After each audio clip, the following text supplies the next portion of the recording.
Okay, so we are continuing our discussion, and we are looking at tools for a perpetual inventory. And so they consist of the point of sale, POS system, order entry devices, reorder points, and automated reports. Again, this is associated with page 355, chapter 13, inventory management. So when we talk about the point of sale, we're talking about that a pharmacy operates on a point of sale system, which deducts items from the inventory as they are sold or dispensed.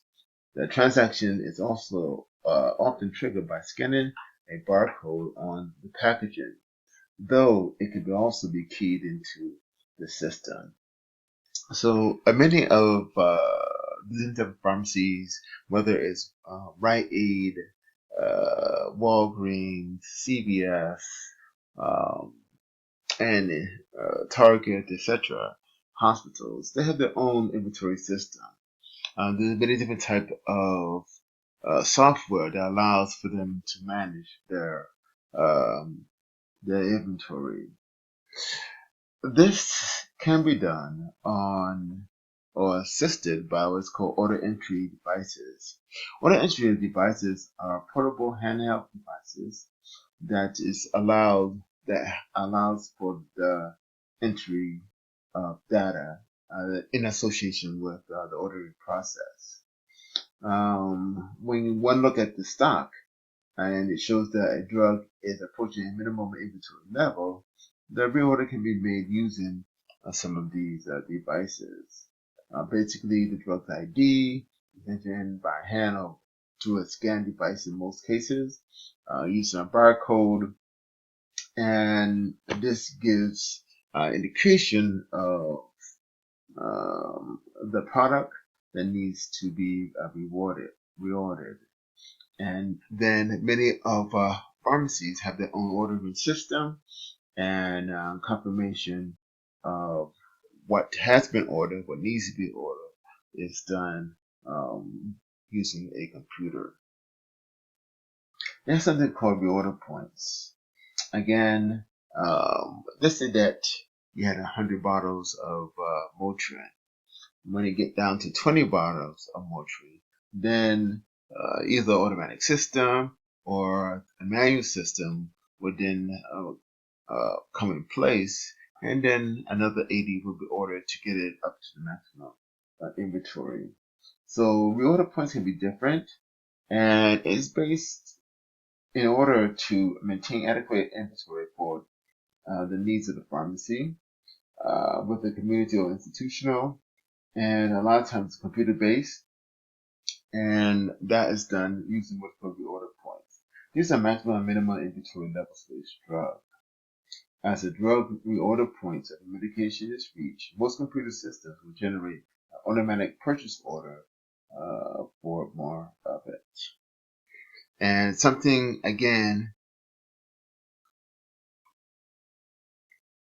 due to a regulation, data of that particular cell has to be kept. And these are allowed for what's called automated reports.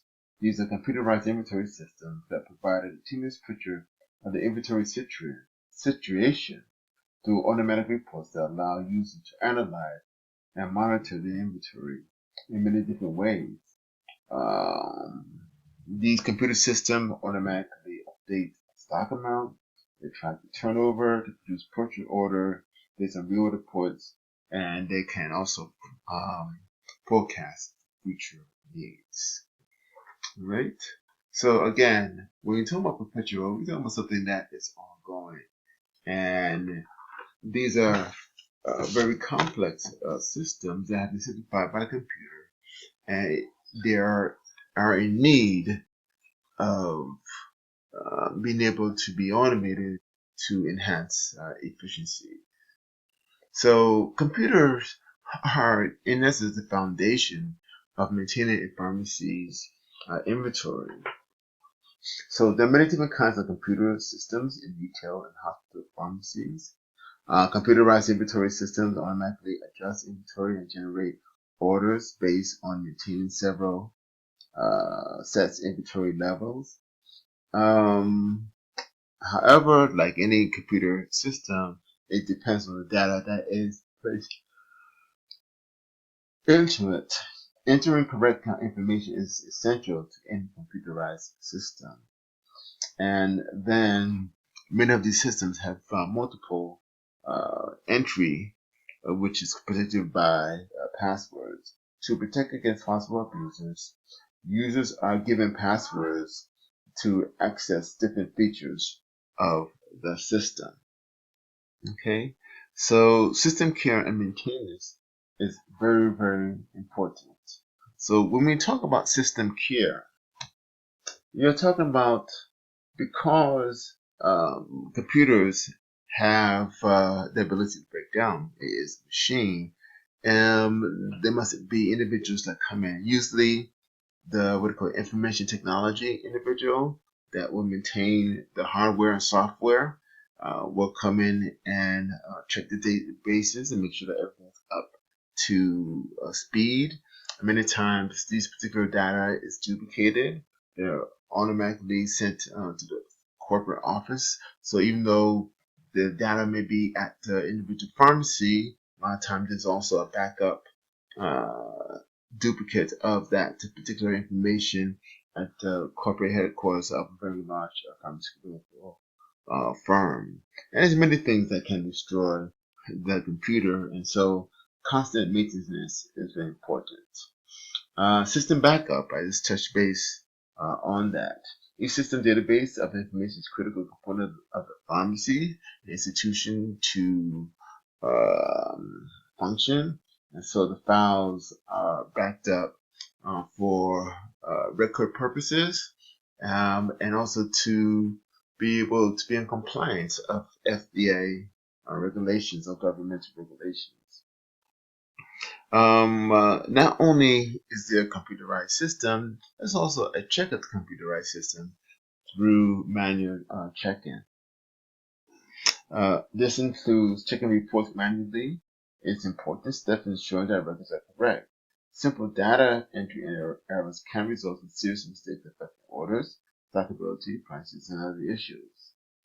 And so it is important that one not only have the computerized system, which would do a lot, but then from time to time or on a constant basis, there's also a manual check-in. There are many different type of dispensing system, and what I want you to do is just to go to the internet, look at Beta Cells automatic dispensing system, look at the Parata Max automatic dispensing system. Just Google, well not Google, YouTube, prices or any of these particular terms here.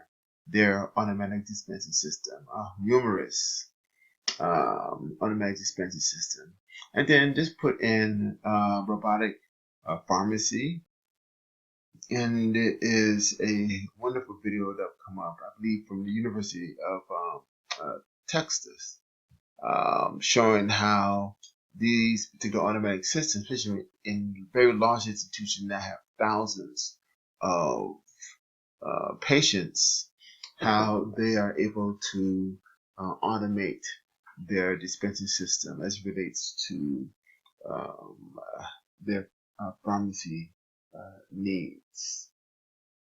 Okay, so let's just touch on one. For example, what you may see in many of the retail automation is something called Paratomax. This is an automated counting system. They use the unique barcode cells that hold the different drugs. When a prescription is received at the pharmacy drop-off and enters into the whole system, it is sent to Max, which labels, bills, counts, sorts, and stores the prescription. And it is the technicians that will replenish this cell.